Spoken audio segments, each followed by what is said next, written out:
Once more, please join me and acknowledge Chairman of Heirs Holdings and UBA, business mogul, Tony Elumelu. Thank you very much. Tony Elumelu, C-O-N. Our next reader is someone that I hold dear personally, having studied at a university that he eventually became Vice Chancellor of, and I hope I've done him proud tonight or this afternoon. I feel like I might get some bad appraisal if I don't. You know, you never outgrow your teachers or your lecturers. Ladies and gentlemen, please join me and acknowledge a Nigerian professor of systems engineering and former Vice Chancellor of the University of Lagos. Quite a phenomenon, quite an instrument, quite the name to recognize in the University of Lagos and education in Nigeria. Join me and acknowledge as you make welcome Professor Yosi Bidakwa Obe, OFR. He'll be coming to speak about the book as well and how it has impacted him. Keep clapping till he gets here. Keep clapping till he gets here. Thank you so much.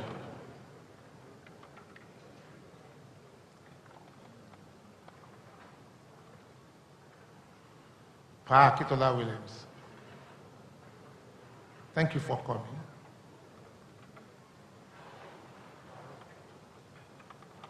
Mr. Chairman, Your Excellency, the Vice President of Nigeria and the great alumnus of the University of Lagos, let me recognize His Excellency, the Governor of Lagos State and the great alumnus of the University of Lagos, His Royal Majesty, the Oba of Lagos, and the great alumnus of the University of Lagos, distinguished ladies and gentlemen. First, I must confess that I had the opportunity to read this book, and I read it very thoroughly.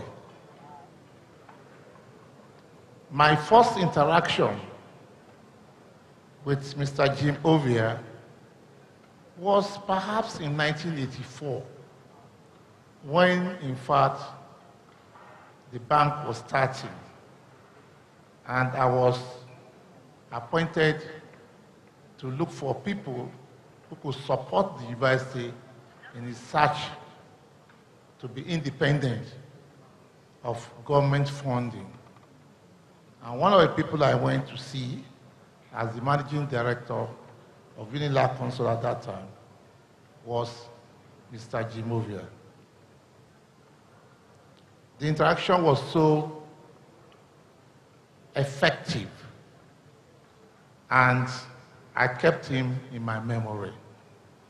So when I became Vice Chancellor in 2002, I remembered Mr. Jim Ovia. And one of the challenges we had at that time is to up the game of our students in the Faculty of Business Administration. It was Jim that first gave us our first cyber office close to the computer center.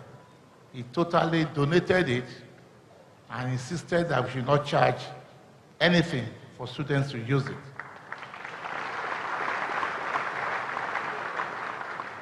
It was Jim that insisted that those students that will have first class in the entire Faculty of Business Administration have a secure job at Zenith Bank.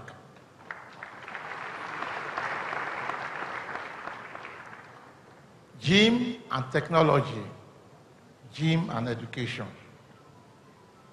But let's go to chapter 10 that says growing Zenith aggressively. There is a quote here: help young people, help small guys, because small guys will be big. Young people will have the seats you bury in their minds. And when they grow up, they will change the world. That's from Jack Ma Alibaba. People often wonder about Zenith. What's so special? What's behind the story of success? What is it about the brand that gets its people living out the ideals of its founding father with such fierce loyalty, commitment, and passion? The secret of bank's winning strategy is no secret at all. Zenith has always been anchored on the high premium it places on its people, from employees and stakeholders to clients. Zenith views its staff as one of the highly prized assets, with its core human values of integrity, professionalism, corporate governance, loyalty, and excellence. We created a policy that only top students in their classes could work for us. And we all advertised and recruited accordingly. For that reason, we had brilliant accountants, lawyers, economics, and customer service employees. In the latter case, a professional and polished appearance was important. But first, they had to have top grades and be brilliant communicators. Because of our hiring practice, more and more high achievers wanted to work for Zenith Bank. Our staff had the largest number of chartered accountants of any organization in Nigeria, including the government. The National Association of Accountants had semi-annual conferences. But if our accountants were to attend, it would empty our branches. Therefore, the association created a rule to favor us. They decreed that they will always hold their meetings at Zenith Bank. The people who work for me remain loyal and motivated, and they understood that I saw the kind of hunger I myself as an asset in my employees. Once they realized that I not only wanted, but was willing to help them all to move up the ladder to become leaders of tomorrow, they were empowered to blaze the path forward and set leadership positions in their sites. Some people are afraid to take a leadership role. They don't have the guts and are too afraid to take risks. A great work ethic combined with great expectation will open the doors to every possible pathway to success. That is Mr. Jim Ovia himself talking in the book. Thank you very much. God bless you.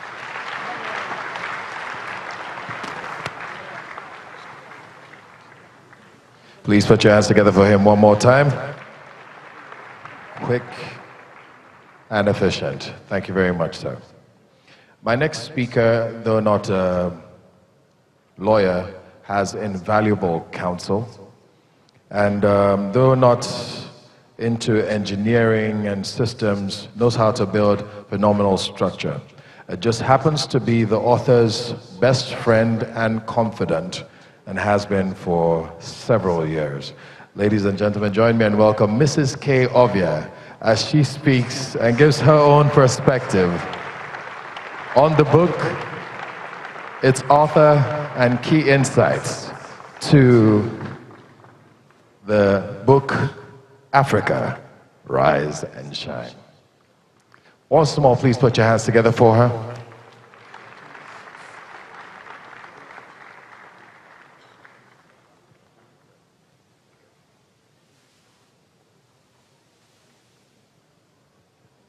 I've been asked to delay that for a moment, and I will. I will save you for last, madam.